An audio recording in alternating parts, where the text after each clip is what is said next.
Hello and welcome. We are excited to have a special guest in the studio today, the recently re-elected national chairman of the Labour Party, Barrister Julius Abure.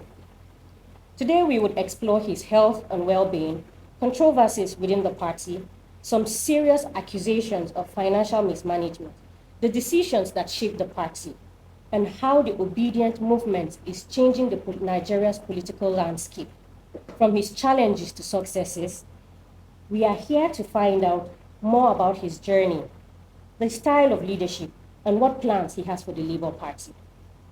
What's next for this political figure? Stick with us as we ask these questions and more.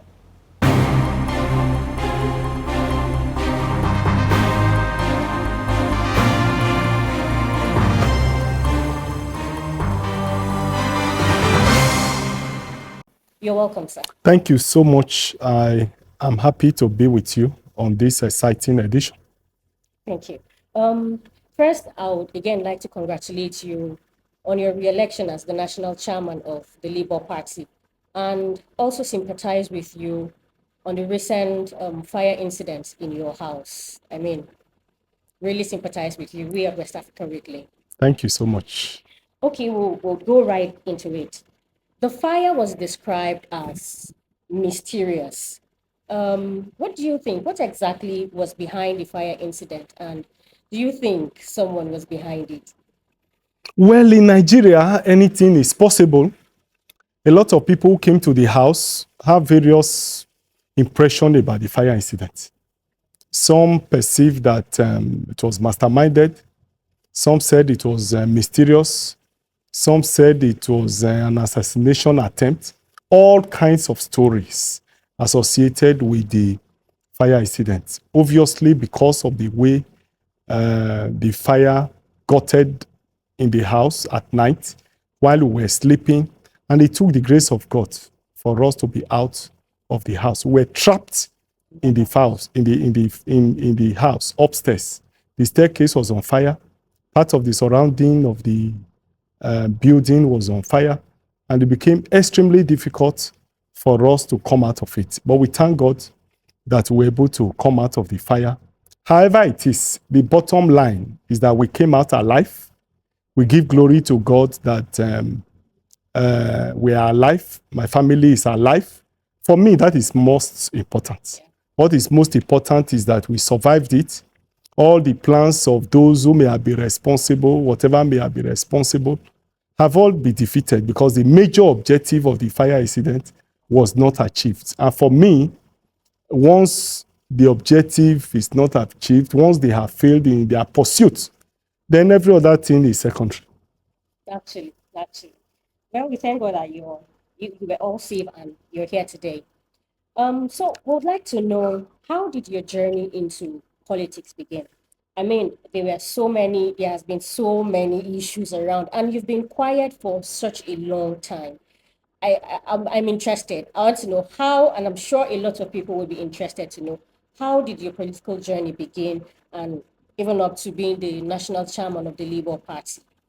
Well, I was born into a political family.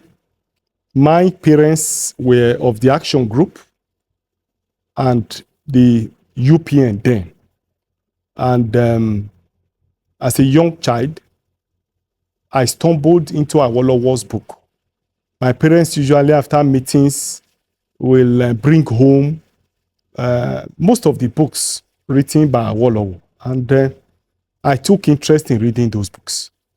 It will interest you to note that almost all Awolowo series I have read, My Thought on the Nigerian Constitution, My March Through Prison, Voice of Reasoning, Voice of Courage, his biography, name them.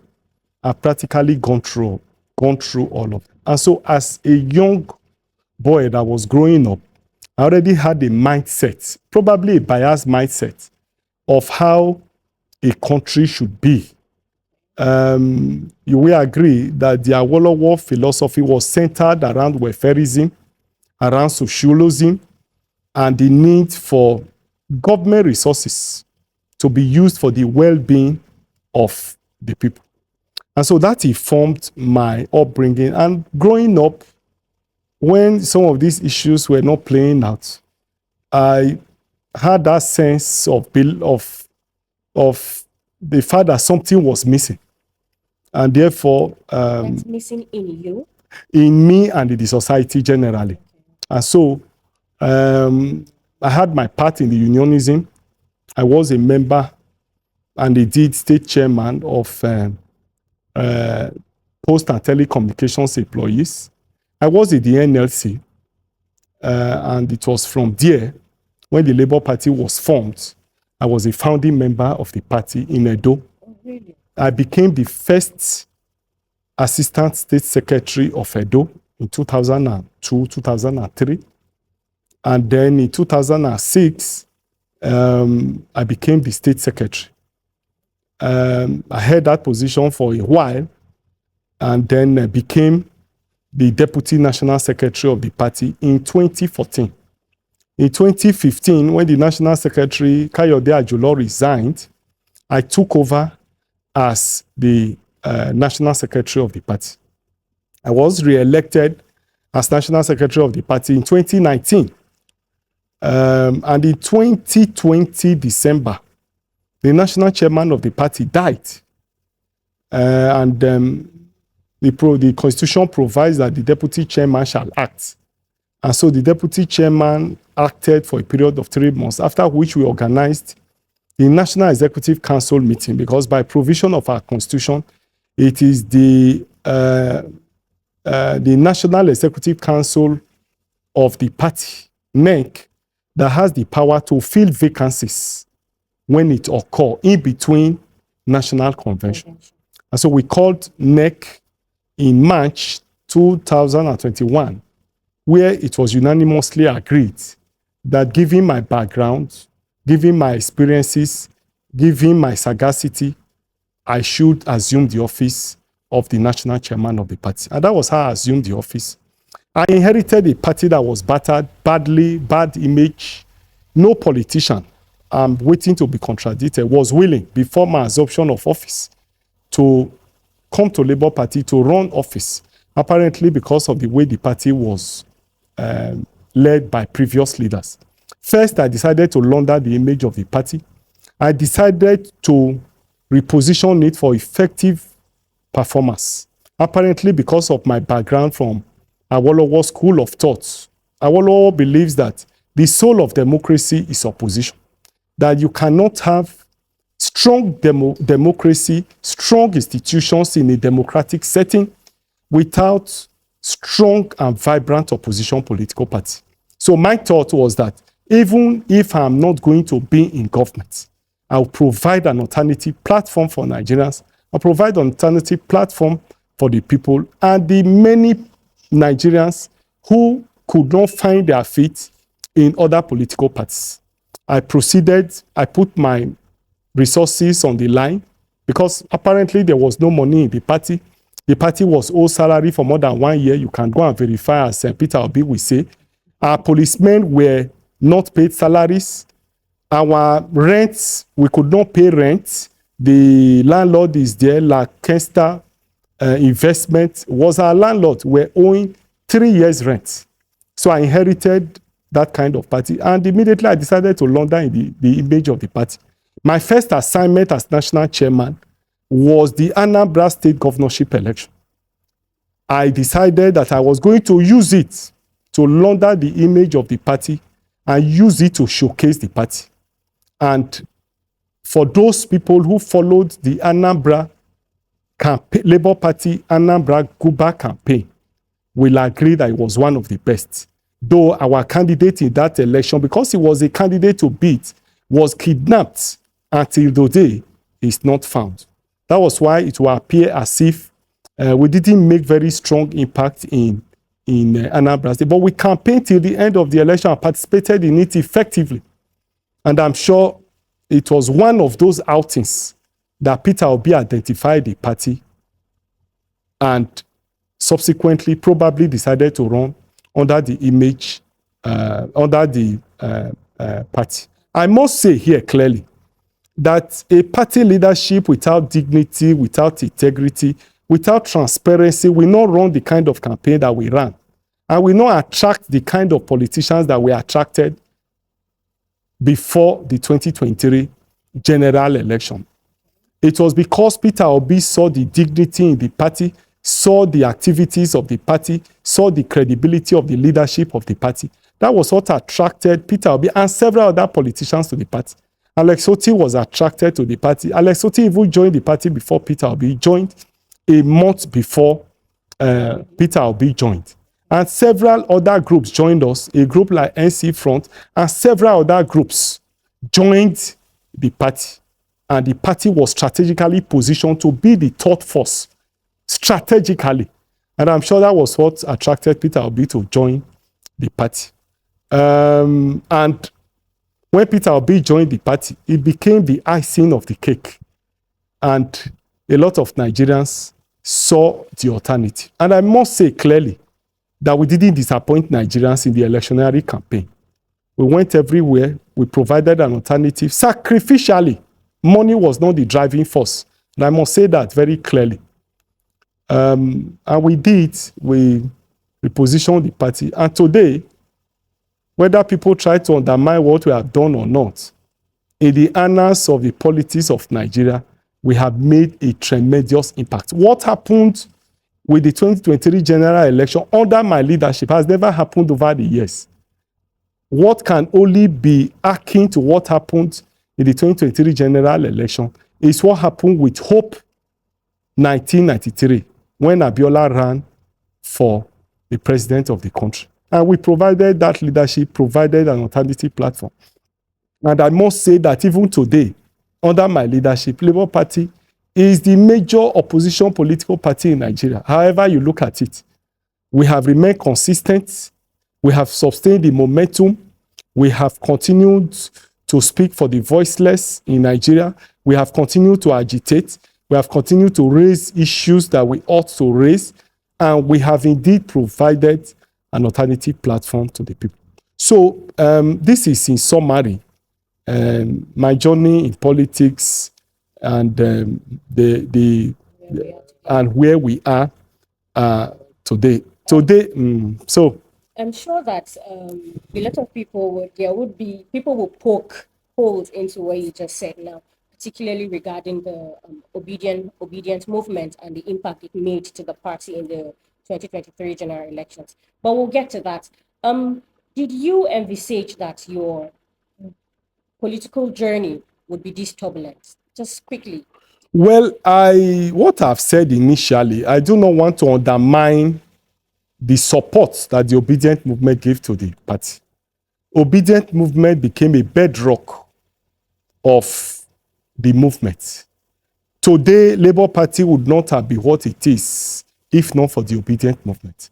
We have used the obedient movement to formalize and strengthen the structure of the party. Today, obedient movement is Labour Party, and Labour Party is obedient movement. We cannot be what we are without the obedient movement. I feel I needed to put that very clearly. But a lot of people have also not been fair to us because they tend to trivialize our own contribution to the movement. And that's why it is imperative that we also put our own part of the story on it. Because in this game, as I've seen, if you don't sing your own song, nobody sing your song for you. Everybody's busy singing his. Yes, so we have to also put up our own contribution that we have made to the movement.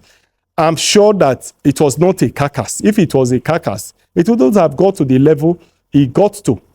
And so, no doubt, the obedient movement were very, very key in the struggle, played their part, assisted us to get to where we are. But there was a foundation. We were also very strong. We were also doing very well. People were already reckoning with us. So it is blending of the forces together that gave us what we have today. Now, I am not surprised that political journey will be turbulent. Nigerian state in itself is a turbulent society. Nigerian state is a state that is difficult to run. Businesses don't work here, especially when you want to do business even in the right way. If you want to do the right thing in Nigeria, you'll be in trouble with a whole lot of people. Peter Obi himself, when he was governor, was impeached 3 times on furious and spurious allegations.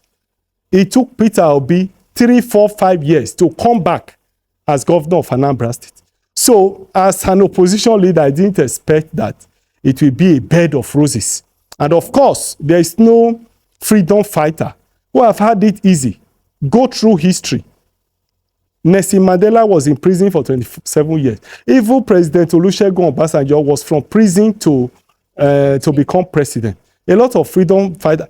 Gani Fawemi was in prison severally. Today, all the locus clausicus that we have in our legal jurisprudence were laid by Gani Fawemi of blessed memory. All the human rights provisions that we have today. When he's put in prison, he will go to court, and it will give the Supreme Court will give a landmark judgment that established our human rights today, which form the basis of some of our constitutional provisions and other provisions today.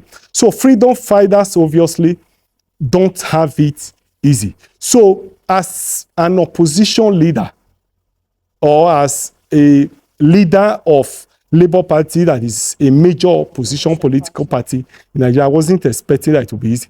Obafemi Awolowo too was put in prison. 1967, he was charged for treasonable felony. I was put in prison for 3-4 years. It was from prison Gowon took over government and he was made minister for finance and vice president of the country. And you can agree with me that that administration did a lot in terms of welfare and infrastructural development for the country. Go to America, go to Europe, name it, go to history, you will see that freedom fighters face persecution, face humiliation, face all kinds of humiliation, even from those they are fighting for. And the Nigerian state is one of those states. I used to hold the view that leadership was only the problem of the country. With my experience, I'm forced to have a change of mindset that both the followership and leadership are also part of the problem. I used to argue. There was a book I read which defined leadership as a reflection of the people. And I argued that it can't be. Leadership is in its class of its own. But given my experiences, I'm forced to believe that followership is also part of the problem. At times, those you are working and fighting for will be those that will be in the forefront of your persecution. Of course, Jesus Christ is also an example. Jesus Christ came to give freedom to the people, to proclaim freedom to them. It was the same people he was healing, the same people he was fighting for, the same people he proclaimed peace for, that rose up at the end of the day and crucified him. So it's a normal process. So I'm not discouraged. I'm not disturbed. I still believe that a new Nigeria is possible. If I have the opportunity, I will work sacrificially and even more than ever before to see that we have a good country, a country that works for the people, a country where there is justice, a country where there is equity, a country where the human and natural resources will be used and nest together for the betterment of the country. Today, our resources, human, natural, are mismanaged, and human resources are not maximally utilized for the benefit of the country and the people. I would like to cut you there. Your leadership style, you've mentioned how you got to this place where you are today, but your leadership style has been central to the issues in the Labour Party currently. How have you led from the time you were elected to this point?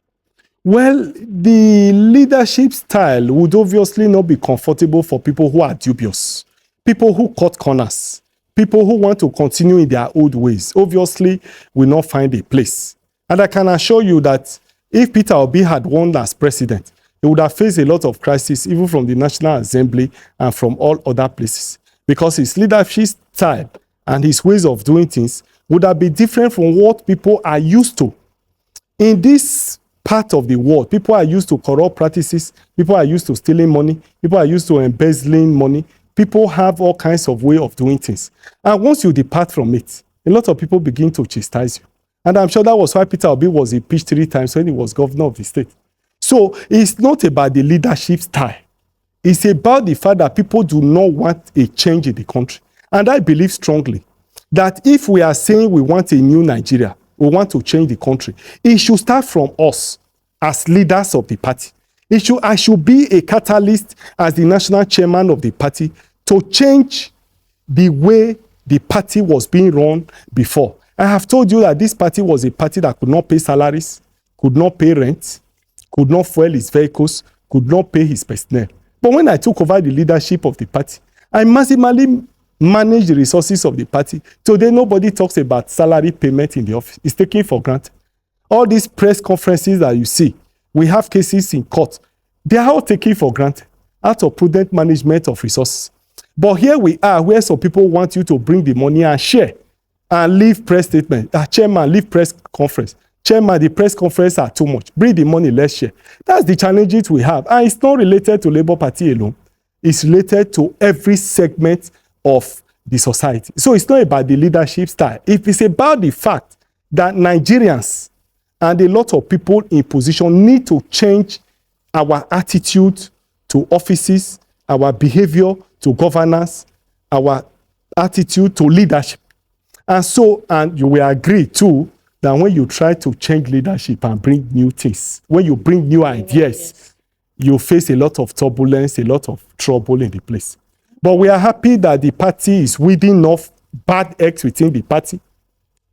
And the party will take shape. And I can assure you that between now and 2027, we would have succeeded in weeding out all the bad eggs, reposition the party, and the party will be strong to take over leadership, not just of the party, but of Nigeria in 2027. I'm very hopeful that it's possible. Okay, I'm sure we'll look forward to that.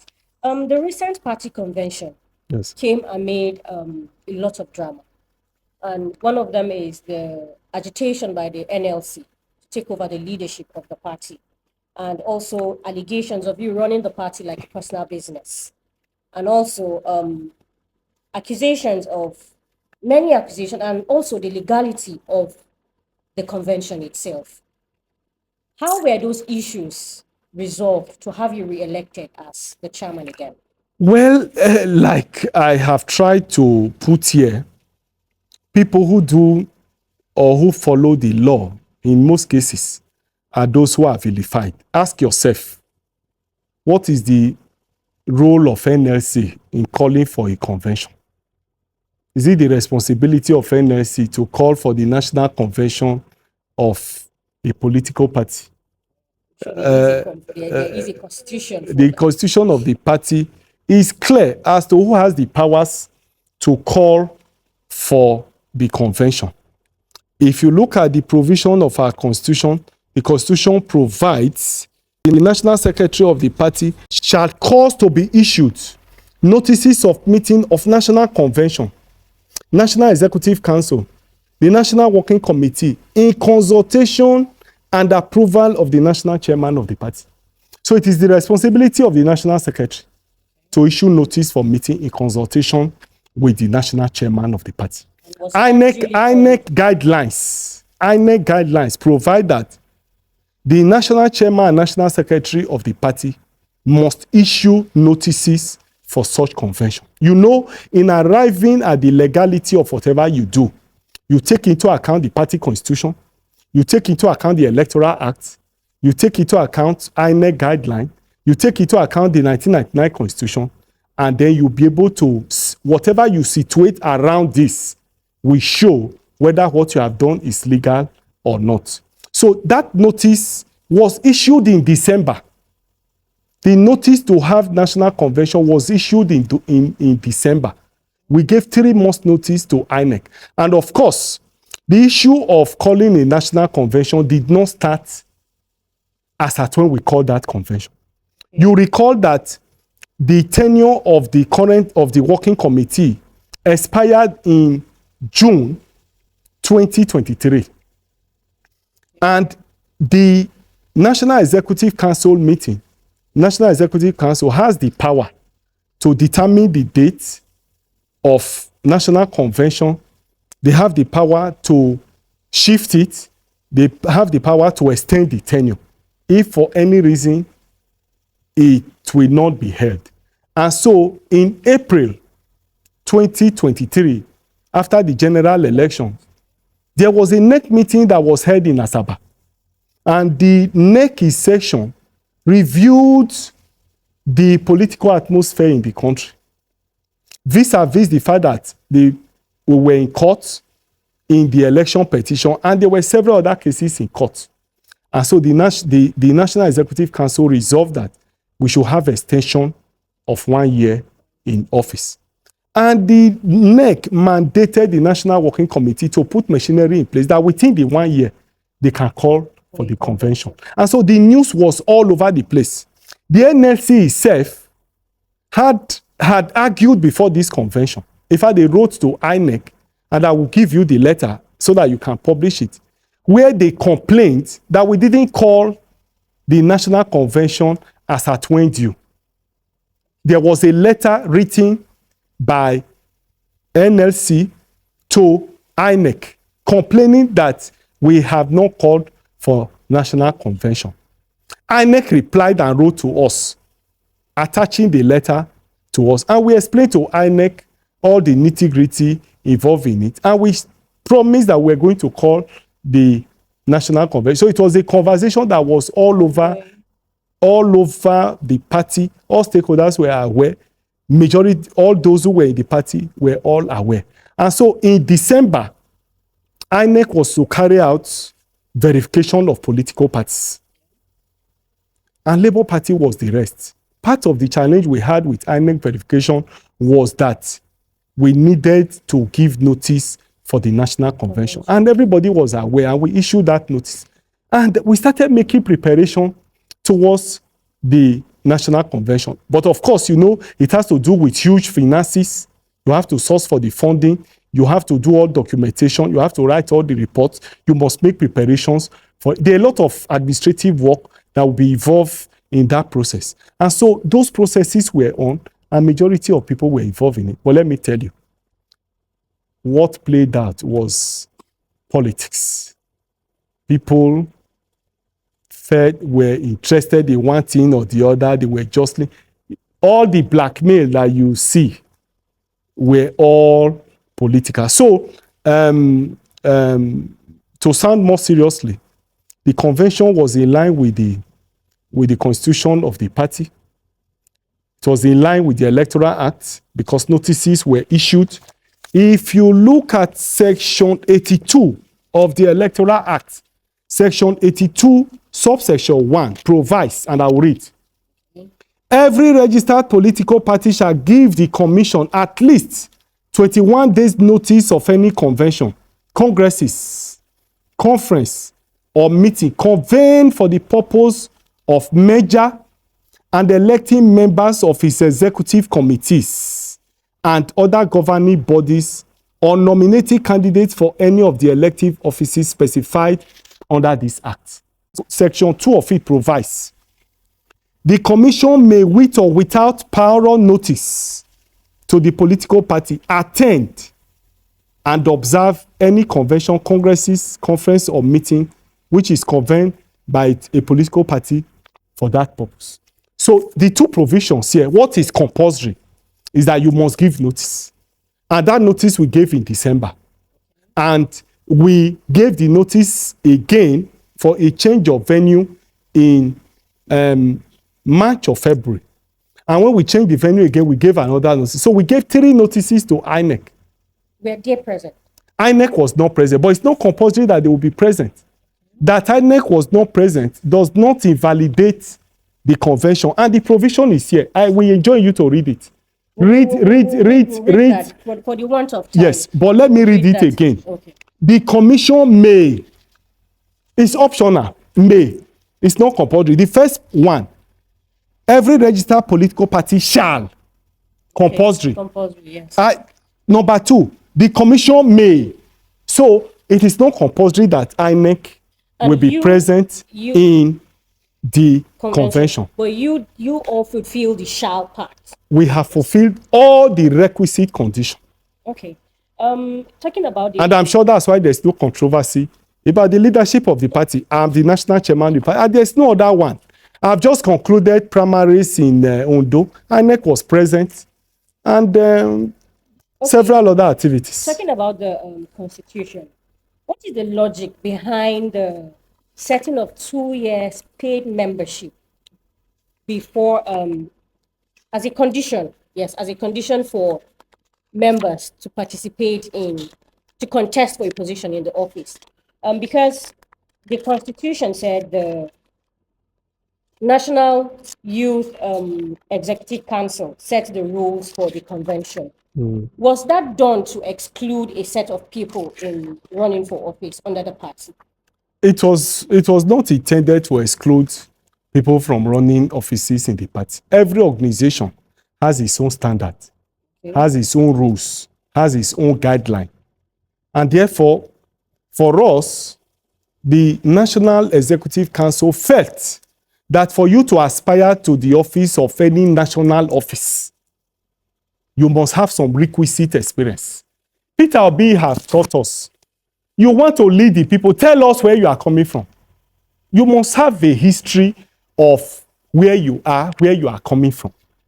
And that's why the National Executive Council meeting reviewed it and said, hey, for any person to hold any national office, he must have at least spent 2 years in office.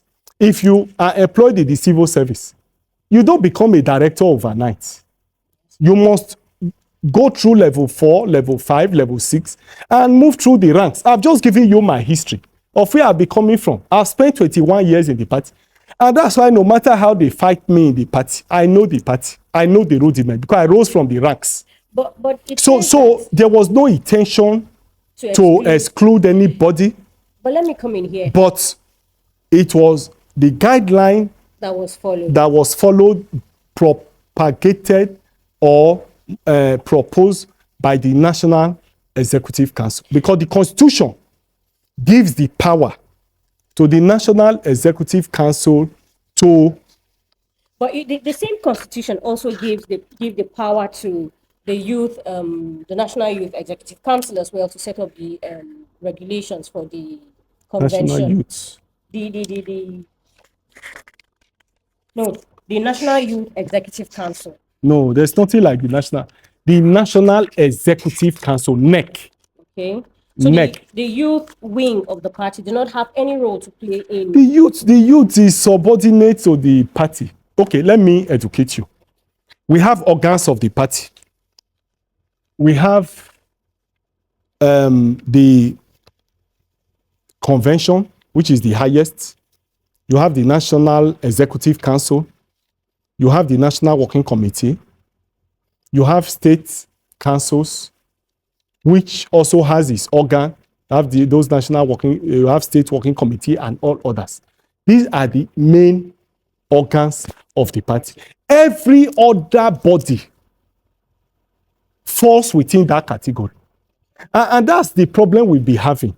You know, when there was influx of people into the party, a lot of people decided to have their own structure to support PO. Some people who are in the obedient movement said they want to be obedient. They want to support Peter Obi, but they don't want to be members of the party.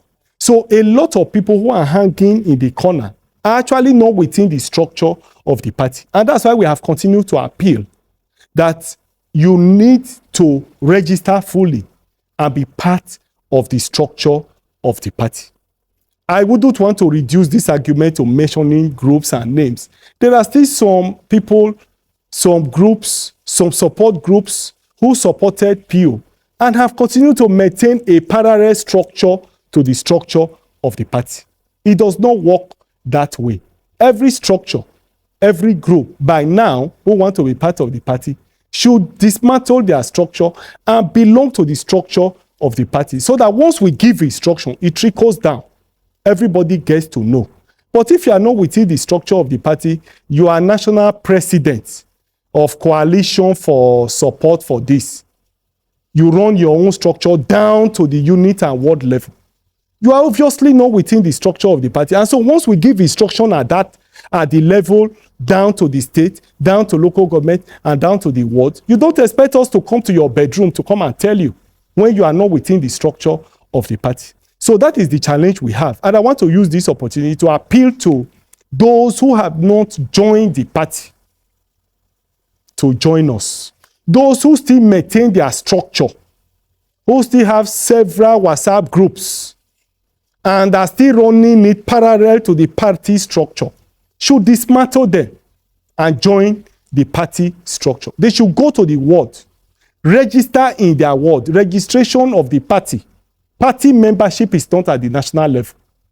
It is at the ward level. And if you read Article 9 of this constitution, it is very, very explicit that those who want to join the party must join at the ward level. Article 9.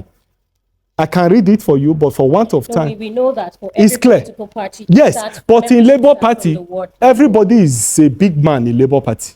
Everybody wants to be national chairman of the party at the same time. Everybody wants to run his own structure parallel to the structure of the party. And so when you call for convention, somebody who is not within the structure of the party wants to impute his structure into the structure of the party. It's only Labour Party it is happening. It's not happening in every other party. But why we accept it and deal with it is because we appreciate our own peculiarities. We appreciate where we are coming from. And that's why you said I've not been talking. I should not be fighting people who help us to campaign for Peter Obi. I decided to stomach all the insults and come out at this time to make clarification on some of the issues. I could not have been moving from one station to the other to be answering who. There was no need for it. So I decided to take all the bullets, but I'm happy that it didn't kill me. And I'm available to also make some of these clarifications. So my appeal is that I think that we have so much to offer to the people. The people of Nigeria is yearning for good governance.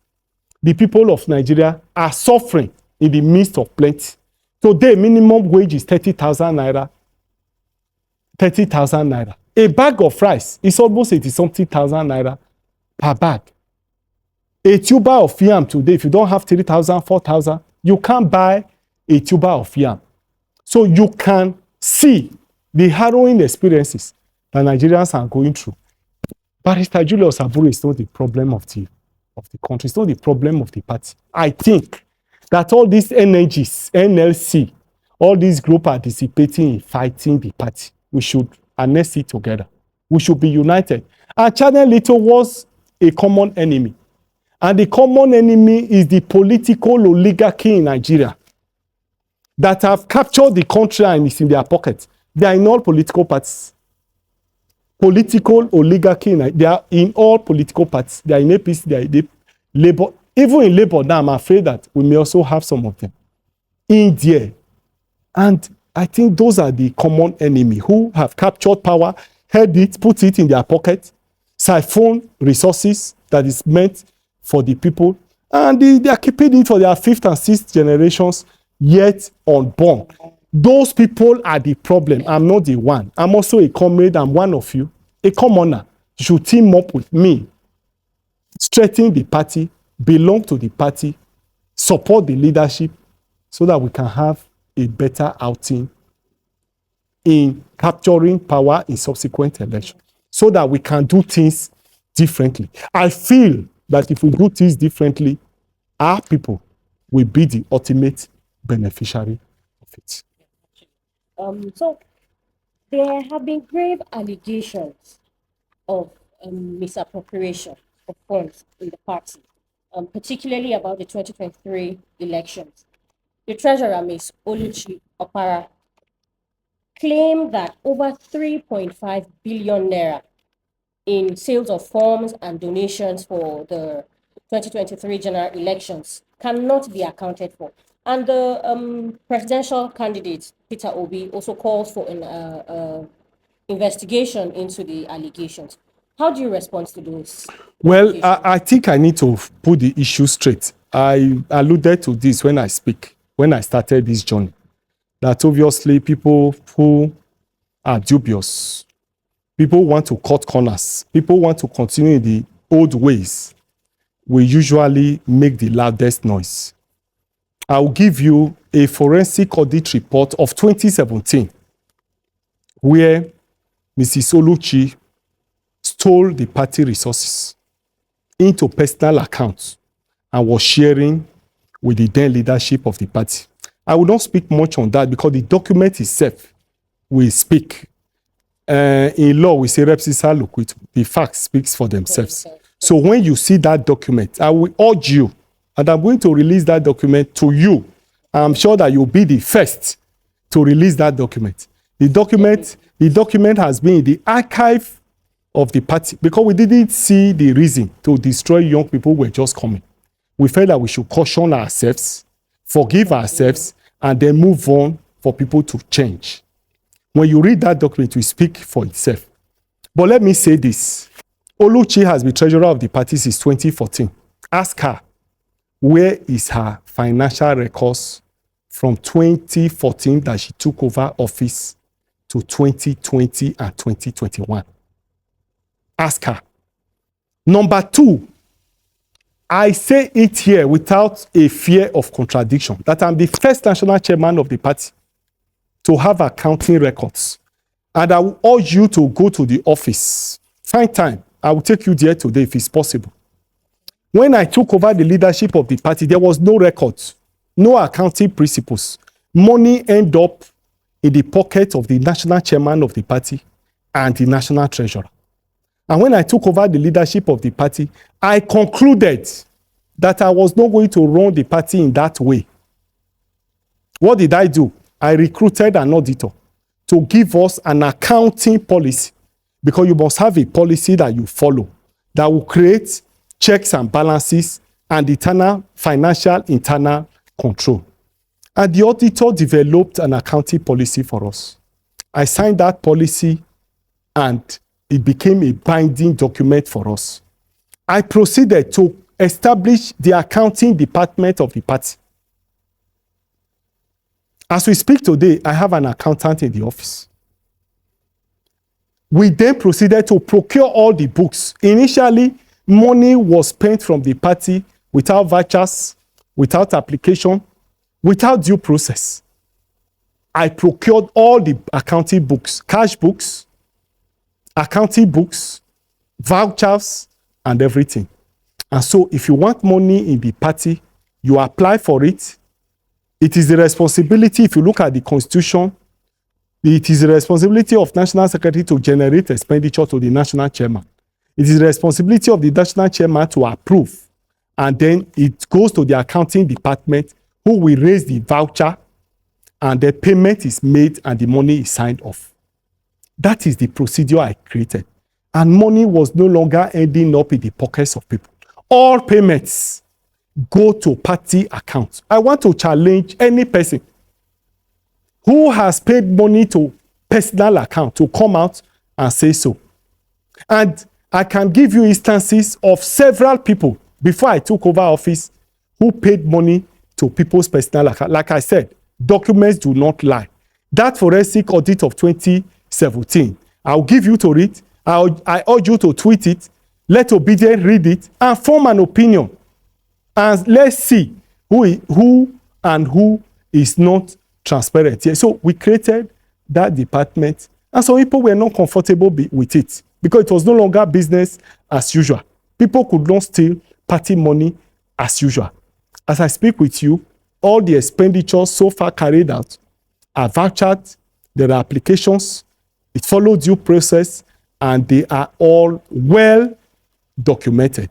And we have indeed published our audited report up to 2023. In the national convention of the party, we presented the audited statement of accounts for 2022 and for 2023. And it's in the public domain. If you also have time, you will see the video of where the auditor was presenting the account.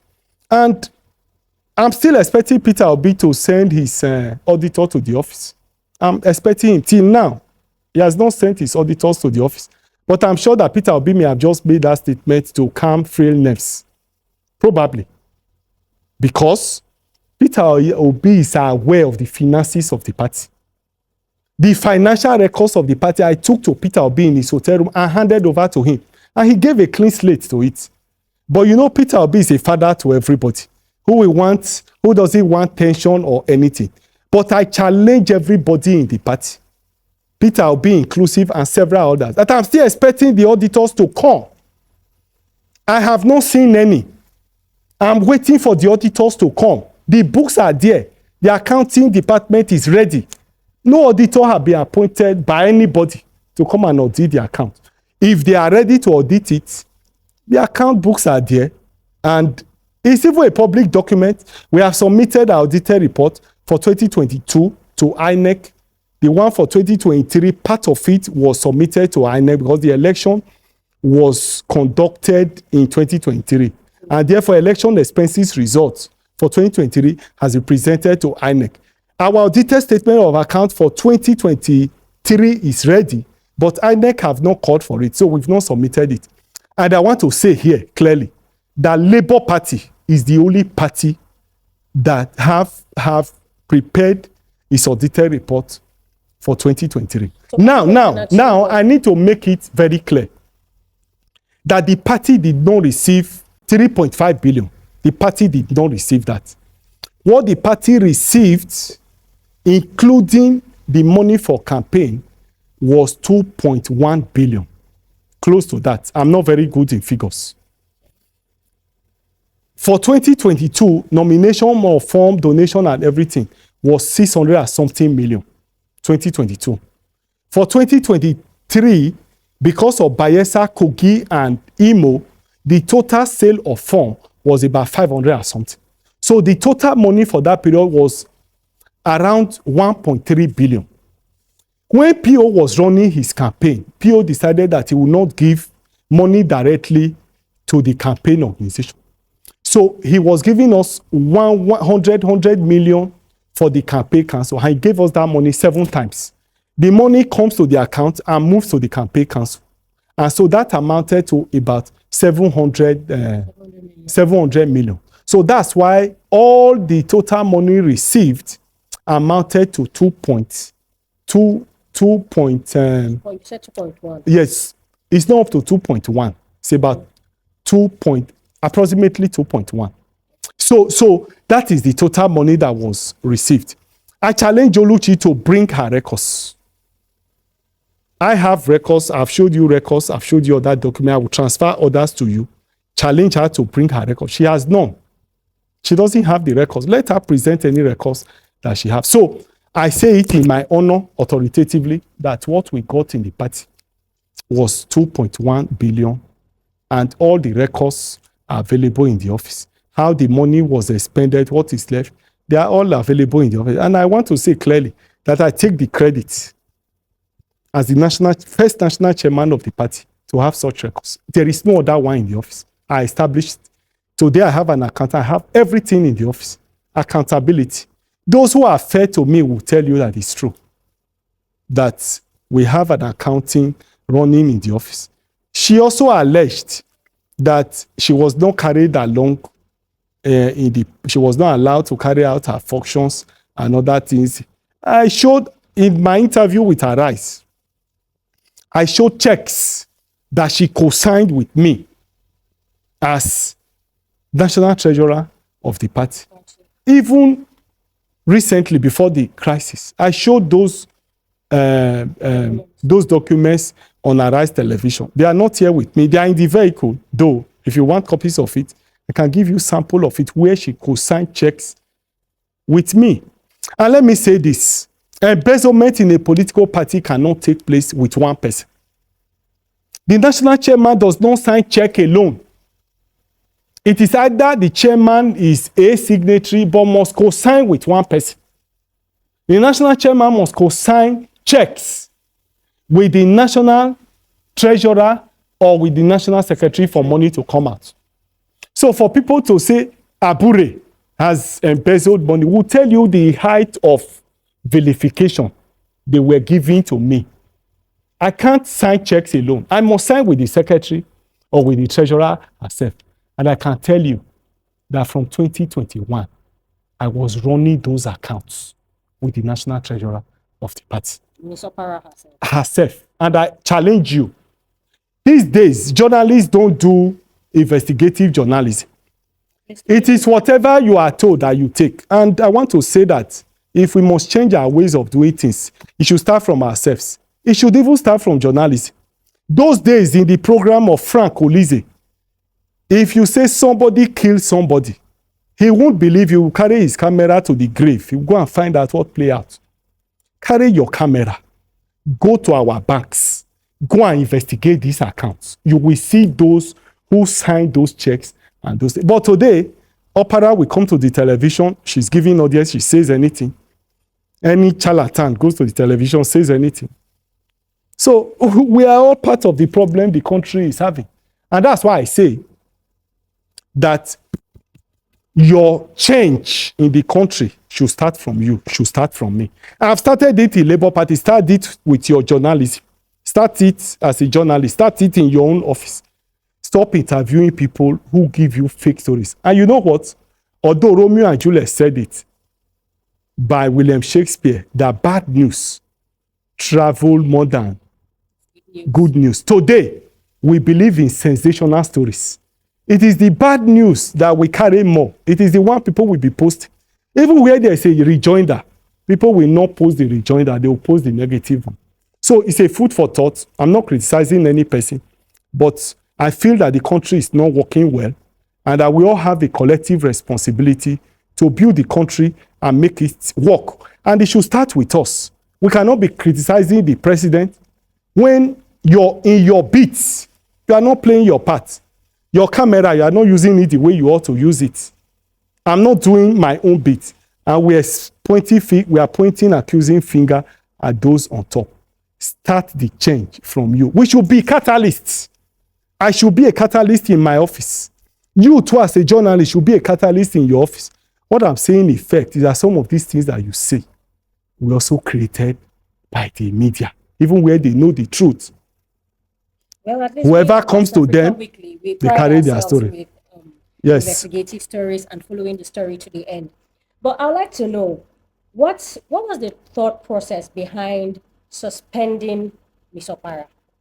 What was the thought process behind the suspension? She was in the National Working Committee, where the National Working Committee, in fact, the matter came up in the Working Committee. And people looked at the records. A lot of people knew that she was not correct. And that was why they told her you have reported the matter. It wasn't a personal matter, though, between me and her. It was an organizational thing. And if indeed there was such a thing, you expect the organization to take the decision that it would have taken. And so the National Working Committee looked at it and knew the truth in the matter. And then they told her that she should be patient, that they were going to look at it. She brought the issue first to the neck before going to the media. Yes, it was before the Working Committee, and the Working Committee set up a committee to look at it. Before that very day, the committee was set up. That was the day she went to the media. So she did not wait to follow the due process. She didn't wait to hear the outcome of the committee before she went to the media. And that's why the National Working Committee felt that she disrespected them, that there was more to it, because that report itself was already with members. The financial statement, the reports were already with members. Members have looked at it, and members informally, having looked at what was on ground, already formed an opinion. But she didn't want to wait for that opinion to come out. She didn't want to wait for the outcome of it. And so she jumped to the media to go and make publication. Do you think that, okay, well, as much as the National Working Committee had the power to take the decision that they felt was best for them, do you think that was the best decision at the time? Well, for me, I didn't even preside over that working committee. It was the deputy chairman of the party at that time that presided over that working committee. And the working committee was unanimous that they cannot continue to tolerate indiscipline in the working committee.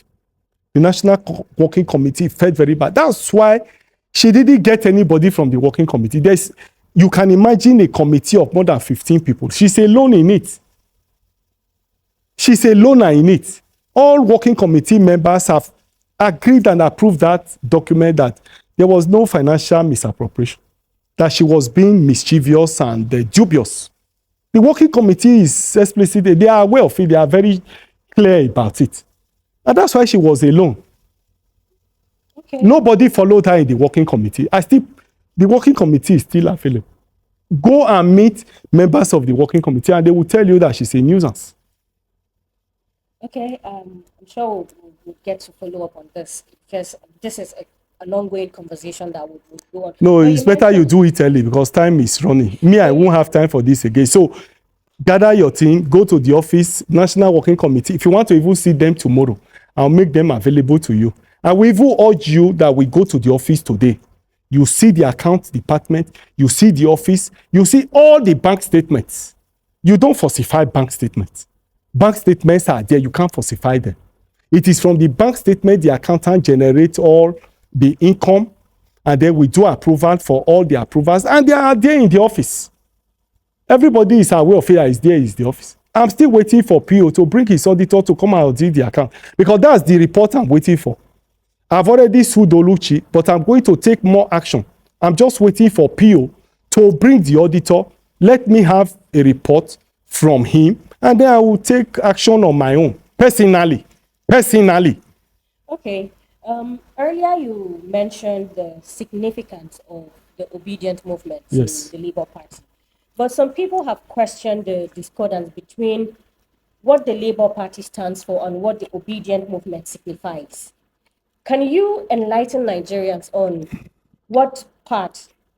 how the party views the obedient movement, or better still, how you view the obedient movement? Well, the truth of the matter, the objective of the party and the obedient movement is one and the same.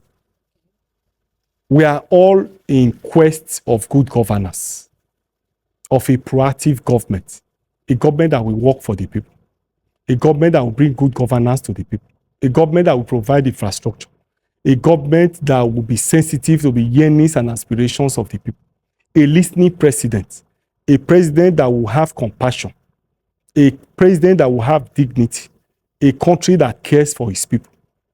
That is essentially what the party is about.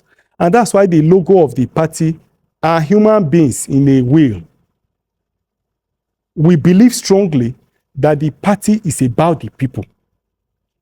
And I'm sure that's what the obedient movement stands for. I'm sure that those in the obedient movement want good governance and so on. And that's why they are collaborating with the party.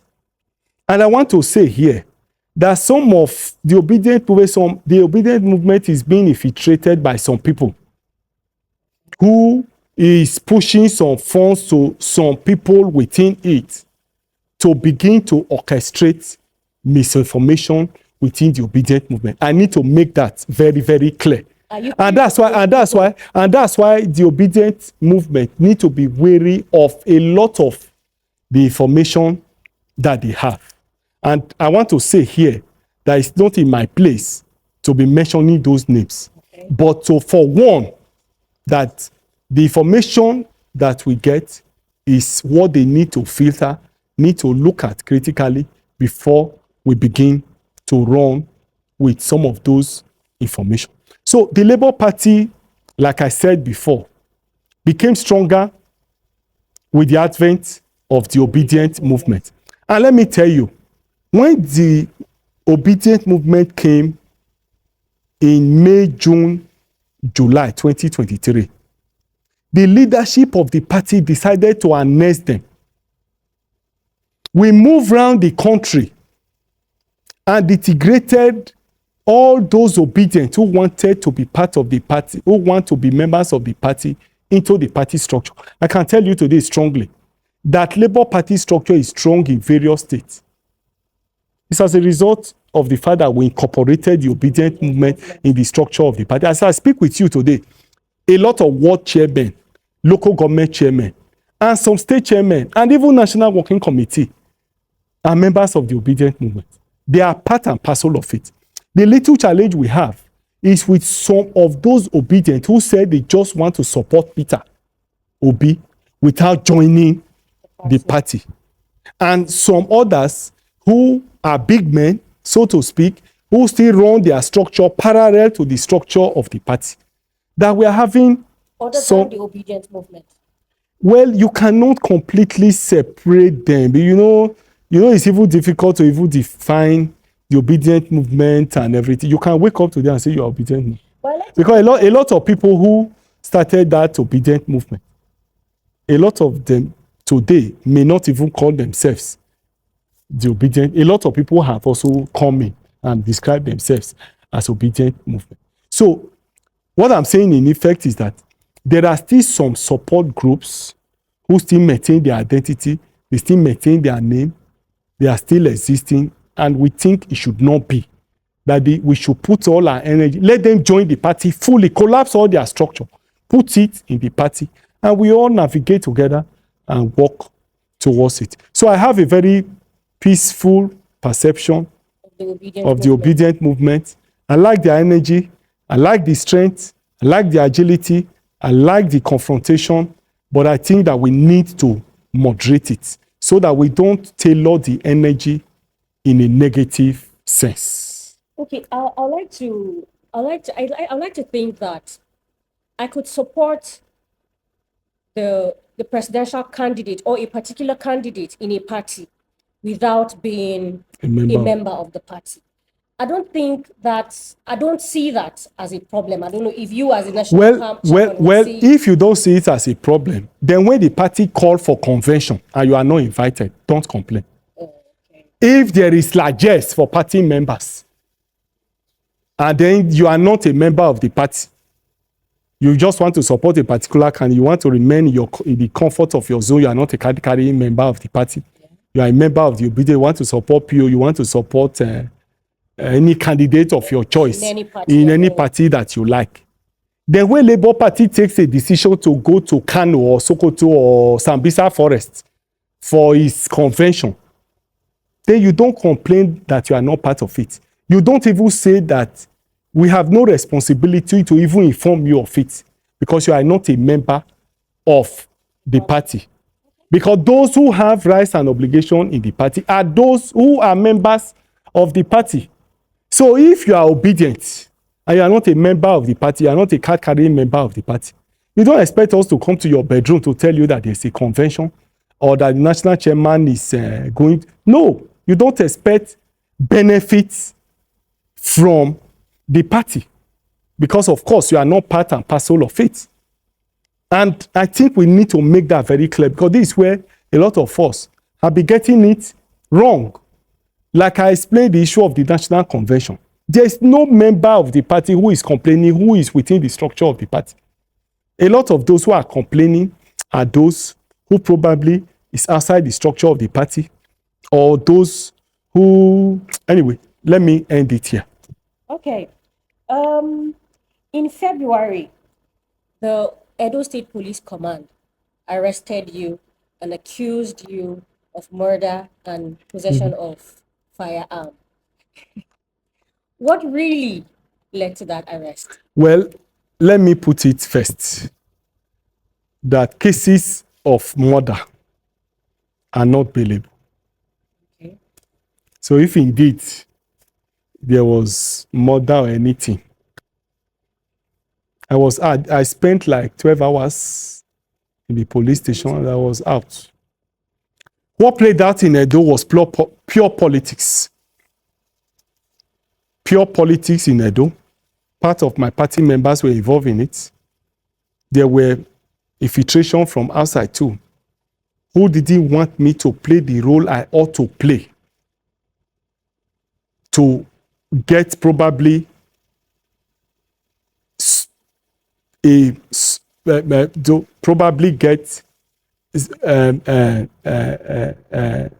play the role I was supposed to play in that primaries as the national chairman of the party. So that was a move to take you away from participating in the primary election in Edo State. Yes, yes, and give it a proper direction. I was not arrested alone. I was arrested with the state secretary, state chairman of the party, and the state youth leader. Fortunately today, the state chairman is at the background here with me. He was arrested with me and then the state youth leader. It was purely political. There was nothing more, nothing less. And what was the accusation for the other people you were arrested with? Well, it's the same allegation of attempted murder and On the three yes, that were arrested? yes. And that's to tell you that it was political because they decided to remove Barrister Abure from circulation, remove the state chairman from circulation, remove the state youth leader from circulation, so that the underground politicking can go on in favor of a particular candidate. Probably that was it.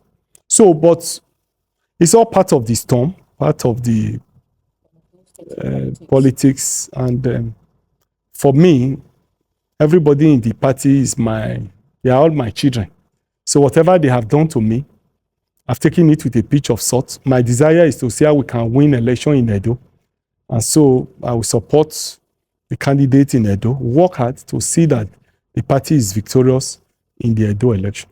Okay, talking about the Edo election, the last general elections was one of the major outings for the Labour Party, courtesy of the obedient movement, because it swept like a tsunami across the country. What is the Labour Party's level of preparedness for the Edo governorship elections?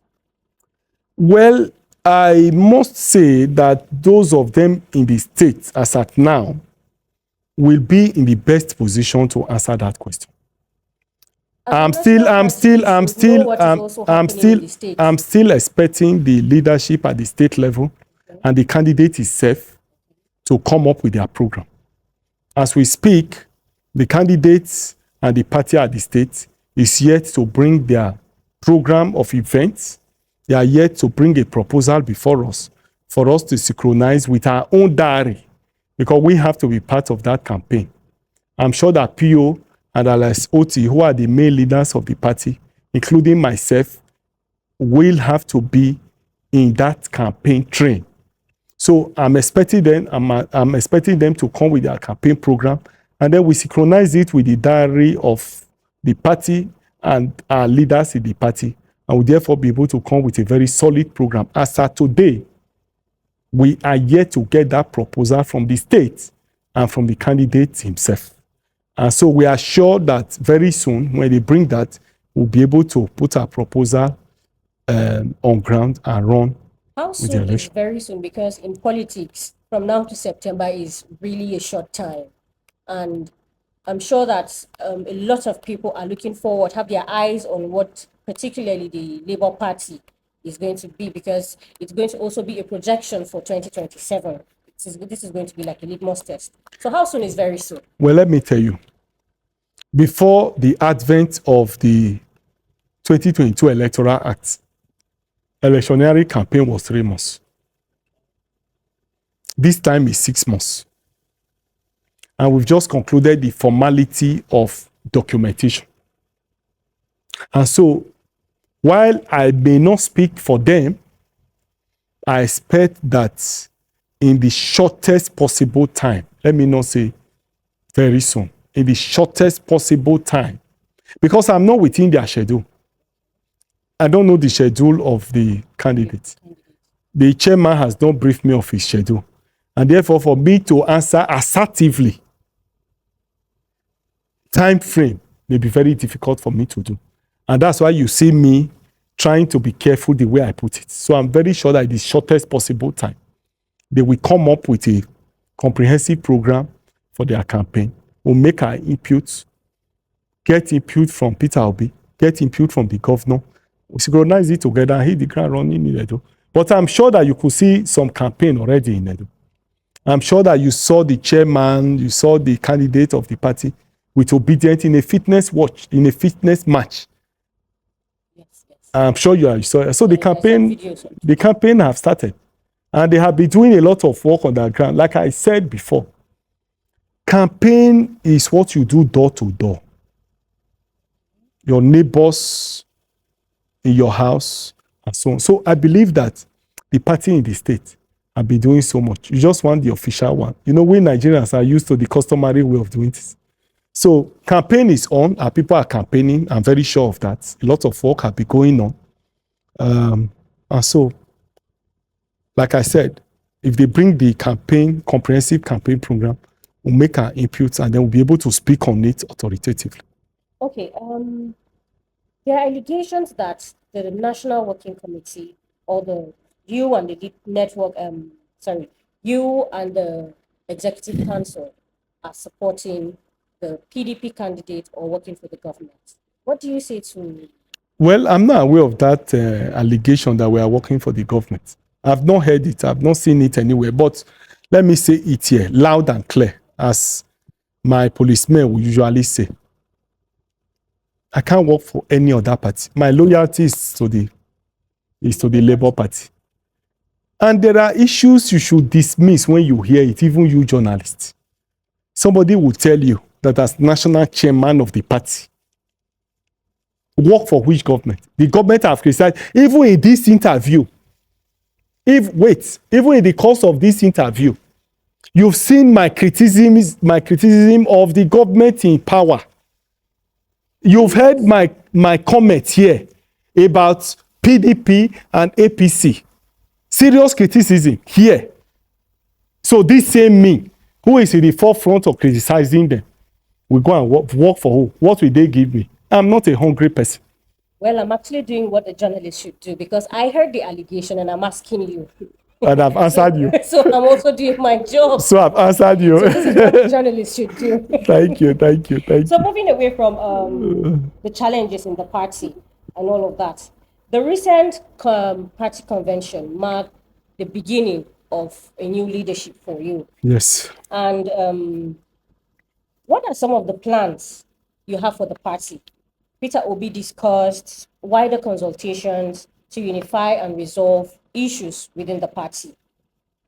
What level are you on that discussions and what plans do you have for the party? Well, you recall that immediately after the convention, my house was gutted on in fire. Okay. And I had to go through medicals and the rest of them. And I can say that this is about my first major assignment after the convention. I've not even resumed my office. I'm going to resume on Monday. This is not to say, however, that we've not had plans. Of course, I've been in office and it's a continuation of the leadership of the party. Firstly, we'll continue to consult. Consultation in political parties is a daily affair. Yesterday, several party members were in my bedroom in my hotel where I now take refuge. It's all part of the consultation.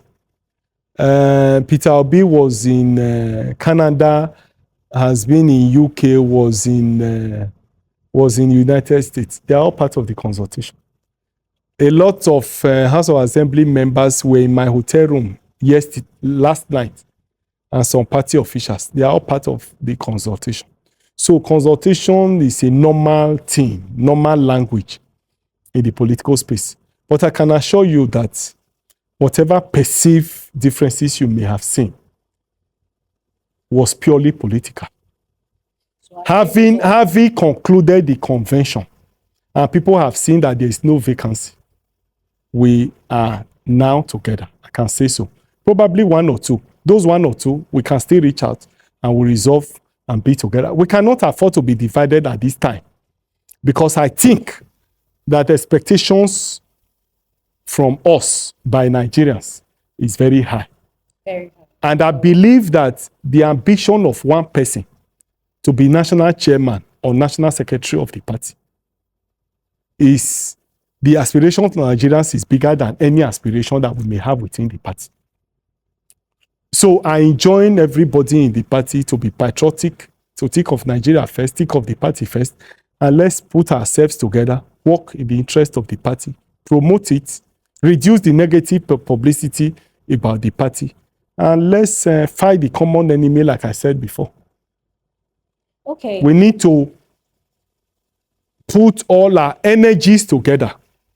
We need to put all our resources together so that we can truly and really confront the ruling oligarchy in Nigeria, so that we can truly have a government that will work for them. So, as per future programs, We have 2 cardinal programs for now. There will be more to it. We believe strongly that we are the major victim of the 2023 general election. We believe that we are the major victim of the 2023 general election. We believe that we're the ones that were denied of our hard work in the 2023 general election. And therefore, for us, what is key is holistic reform of the electoral process. And so, one of our major programs is to pursue a holistic electoral reform in the country. What is the role of the police? What is the role of the army? The role of the judiciary? INEC? Should INEC continue the way it is? Should we not amend our laws arising from the judgment of the Supreme Court, Court of Appeal? What are the bottlenecks? Why is it that the people is not having their way in our electoral system? Why are the people still so change in the electoral process? What happened with the beavers? What happened with the server that there was a glitch? How can we ensure that there's no glitch next time? Or even if there was human error, all of this, we must interrogate and reform the system so that we can have a better outcome in our election. So for us in Labour Party, as a victim of the last election, we are going to pursue a holistic electoral reform in Nigeria. And the National Working Committee have already approved the list of members that will serve in that committee. It is also a decision that, like I said, we used to believe strongly that the leadership alone was the major challenge of the country. But we have realized that followership is also a problem, because you can't explain a situation where you know that this senator stole the money that is meant to do street light in your streets, and then he comes back after election, give you 5,000, and you still vote for him to continue the stealing. You are also part of the problem. So for us, we feel that we need massive political education in the country.